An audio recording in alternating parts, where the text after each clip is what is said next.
Hey guys, welcome back. तो यार आज इस वीडियो में हम बात करेंगे sorting the results order by clause. क्या होता है बता देते हैं बहुत जल्दी। सॉर्टिंग द रिजल्ट मतलब जो भी आप कुछ सेलेक्ट करते हो ना, अब तक आप कैसे सेलेक्ट कर रहे थे, जैसा भी कुछ आपने इंसर्ट करा था, जिस फॉर्मेट में इंसर्ट करा था, जिस ऑर्डर में इंसर्ट करा था, वही सारी चीजें आ रही थी एज इट इज। बट अब आप उसे कंट्रोल कर सकते हो ऑर्डर बाय क्लॉज की मदद से कि पहले कौन सी चीज होगी, बाद में कौन सी चीज होगी। जैसे कि मैं आपको बताऊं, अगर आपने पहला डेटा इंसर्ट करा निशांत का, उसके बाद पीयूष का करा, उसके बाद राम का करा, उसके बाद श्याम का करा, तो इसी फॉर्मेट में डेटा आता जाएगा, इसी फॉर्मेट में। तो पहले जिसका करा है पहले उसी का शो होगा। बट ऑर्डर बाय क्लॉज से आप ये चीज कंट्रोल कर सकते हो कि पहले किसका होगा या किस हिसाब से आपको ऑर्डर देखना है। ठीक है, अब मैं रीड कर देता हूं। The result obtained using select statement is displayed in the order in which rows were entered in the table using insert into statement। मतलब जिस तरह डेटा इंसर्ट करा था उसी तरह शो होगा। The result of the select statement can be displayed in ascending or descending values of a single column or multi columns using order by clause। But आप चाहें तो उस डेटा को असेंडिंग या डिसेंडिंग ऑर्डर में select कर सकते हैं किसी कॉलम के कंपैरिजन में, मतलब असेंडिंग ऑर्डर में किसी कॉलम के हिसाब से, डिसेंडिंग ऑर्डर किसी कॉलम के हिसाब से। बिना देर करे एग्जांपल्स देख लेते हैं। यहां देखो, सेलेक्ट एस्ट्रिक फ्रॉम स्टूडेंट, मतलब स्टूडेंट में से सारी चीजें सेलेक्ट कर लो ऑर्डर बाई मार्क्स 1। जहां पर ऑर्डर बाई क्लॉज लिख दिया और स्पेस डालकर वो कॉलम लिख दिया जिस कॉलम के हिसाब से हमें डेटा सेलेक्ट करना है। अब यहां पर ऑर्डर बाई और मार्क्स 1 लिखने पर आपको कैसे मालूम पड़ेगा ये असेंडिंग है या डिसेंडिंग, मतलब असेंडिंग ऑर्डर में करेगा या डिसेंडिंग ऑर्डर में करेगा। बाय डिफॉल्ट ये असेंडिंग ऑर्डर होता है, तो यहां पर ऑर्डर बाई स्पेस कॉलम नाम जो आप लिखोगे तो असेंडिंग ऑर्डर में ही ये सेलेक्ट करेगा। मतलब कि सबसे पहला डेटा वो आएगा जो सबसे कम होगा, उसके बाद उससे ज्यादा, उसके बाद उससे ज्यादा, उसके बाद उससे ज्यादा, और सबसे लास्ट में सबसे हाईएस्ट वाला। जैसे कि यहां पर देख लो, यहां जो डेटा इंसर्ट हुआ था तो इस तरह हुआ था, पहले रोल नंबर 1 का हुआ था, फिर रोल नंबर 2 का हुआ था, फिर रोल नंबर 3 का हुआ था। बट यहां पर जो डेटा सेलेक्ट हुआ है वो मार्क्स 1 कॉलम के हिसाब से हुआ है, मार्क्स 1 कॉलम के हिसाब से। ठीक है, तो यहां देखो 65 सबसे कम मार्क्स थे, इसलिए यहां पर सबसे ऊपर आ रहा है ये डेटा, और 66 उससे ज्यादा, और 93 हाईएस्ट थे, तो इसलिए ये डेटा सबसे लास्ट में आ रहा है। ठीक है, अगर नेक्स्ट एग्जांपल की तरफ जाएं तो यहां पर देखो, पहले क्या करा हमने, लास्ट वाले इसमें मार्क्स 1 फील्ड के हिसाब से हमने सॉर्ट किया। जरूर नहीं हम किस मार्क्स वाले फील्ड के हिसाब से करेंगे, हम चाहे तो स्ट्रिंग टाइप का जो डेटा है उसके हिसाब से भी ऑर्डर कर सकते हैं, सॉर्ट कर सकते हैं। जैसे कि यहां पर उसी तरीके से लिख दिया, सेलेक्ट एस्ट्रिक फ्रॉम स्टूडेंट, मतलब स्टूडेंट टेबल में से सारी चीजें सेलेक्ट कर लो। ऑर्डर बाय किसके हिसाब से, जो हमारा नेम कॉलम है, नेम कॉलम इसके हिसाब से सेलेक्ट कर लो।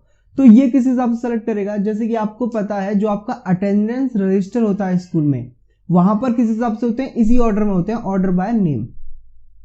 पहले जैसे कि कोई नाम है आयुष AA, तो वहां पर सबसे ऊपर वो आता है। तो उसी तरह ये रहा अक्षय, अमन, अयान, मतलब पहले ए वाले आ गए, उसके बाद फिर डी वाला आ गया, फिर GJMS। ठीक है, इस ऑर्डर में यहां पर शो हो रहा है। यहां पर स्ट्रिंग के हिसाब से, मतलब नेम कॉलम के हिसाब से शो हो रहा है, और यहां पर आपका मार्क्स के हिसाब से। Is it clear? ठीक है, समझ आ रहा हो तो डिस्क्रिप्शन कमेंट सेक्शन में बता देना कि समझ आ रहा है, ताकि मुझे मालूम पड़े कि समझ आ रहा है। लाइक बटन दबा देना ताकि मुझे मालूम पड़े कि समझ आ रहा है, क्योंकि उन्हीं चीजों से मालूम पड़ता है कि समझ आ रहा है। और कोई क्वेरी आ रही हो तो कमेंट कर देना, मैं बता दूंगा। ठीक, अब नेक्स्ट एग्जांपल देखो, select asterisk from student order by marks 1। इतना तो वही चीज है जो हमने सबसे स्टार्टिंग में देखा था, ये रहा ऑर्डर बाय मार्क्स 1। बट इसके आगे हमने लिख दिया स्पेस डालकर DESC, मतलब डिसेंडिंग ऑर्डर। मैंने बताया था बाय डिफॉल्ट ये होता असेंडिंग ऑर्डर, अगर आप स्पेस देकर लास्ट में DESC लिख देंगे जिसका मतलब हो गया डिसेंडिंग ऑर्डर। तो यहां पर मार्क्स 1 के जो कॉलम है इसके हिसाब से डेटा सेलेक्ट होगा, बट जो डेटा सेलेक्ट होगा वो डिसेंडिंग ऑर्डर में होगा, जिसका मतलब ये हुआ सबसे पहले मार्क्स वो आएगा जिसके मार्क्स सबसे ज्यादा हैं, और उसके बाद उससे कम, उसके बाद उससे कम, और सबसे लास्ट वाला सबसे कम वाला हो जाएगा। सिंपल। ठीक, तो नेक्स्ट देखते हैं, select asterisk from student where marks 1 greater than 90। इतनी क्वेरी तो ये वो है जो हम नॉर्मल वेयर क्लॉज के साथ चलाते थे, select asterisk from student where marks greater than 90, मतलब उन बच्चों के मार्क्स सेलेक्ट कर दो जिनके मार्क्स 90 से ज्यादा हैं। सिंपल क्वेरी है। अब इसके बाद हमने स्पेस दिया, ऑर्डर बाय लिखा, और ऑर्डर बाय किसके हिसाब से सेलेक्ट करना वो भी हमने बता दिया, मतलब ऑर्डर बाय नेम, जो कि आपका अटेंडेंस रजिस्टर होता है उस हिसाब से सेलेक्ट करना है, ऑर्डर बाय नेम। और बाय डिफॉल्ट क्या होता है, असेंडिंग ऑर्डर, तो असेंडिंग ऑर्डर में हो जाएगा। यहां पर ये रहा, ए वाला हो गया, जी वाला, एम और एस, यहां पर ये डेटा सेलेक्ट हो चुका है। सबसे पहले इसमें बैकग्राउंड में क्या हो रहा होगा, जो डेटा है एज इट इज जैसे इंसर्ट होता है वैसे ही उठ रहा होगा, उसके बाद में सॉर्ट हो रहा होगा, ऑर्डर हो रहा होगा, फिर हमें जाकर सेलेक्ट हो रहा है, मतलब हमें यहाँ पर शो हो रहा है। यही चीजें हो रही हैं और कुछ नहीं, ठीक है। तो इतना ही है। अब आपको एक एग्जांपल लेकर मैं बता देता हूं ताकि आपको अच्छे से समझ आ जाए। अपने MySQL के अंदर चलते हैं, ठीक। तो ये हमारी टेबल है जिसमें हम अब तक काम कर रहे हैं। क्वेरीज बहुत सिंपल है, बहुत ज्यादा दिक्कत नहीं होनी चाहिए आपको, क्योंकि मैं सारी चीजें एक एक छोटी छोटी वीडियोज में डिवाइड करके बता रहा हूँ।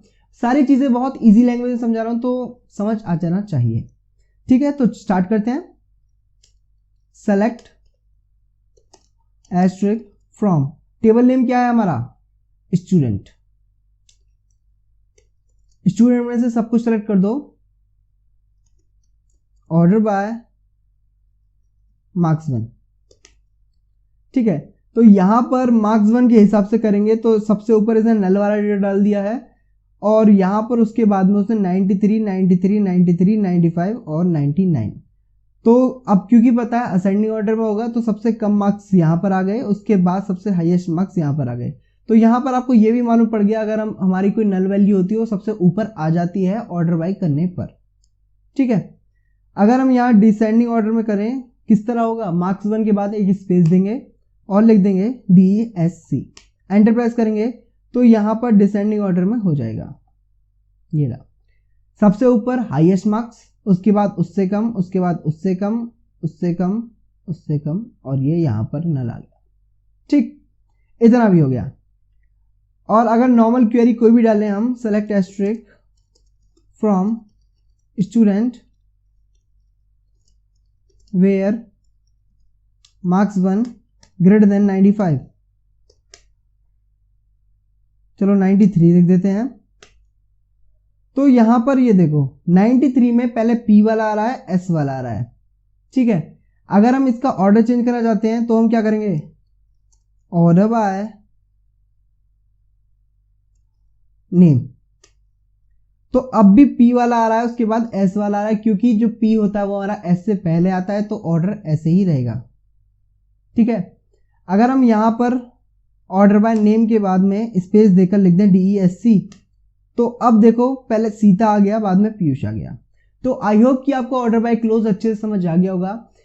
असेंडिंग ऑर्डर, डिसेंडिंग ऑर्डर क्या होता है आपको अच्छे से समझ आ गया होगा।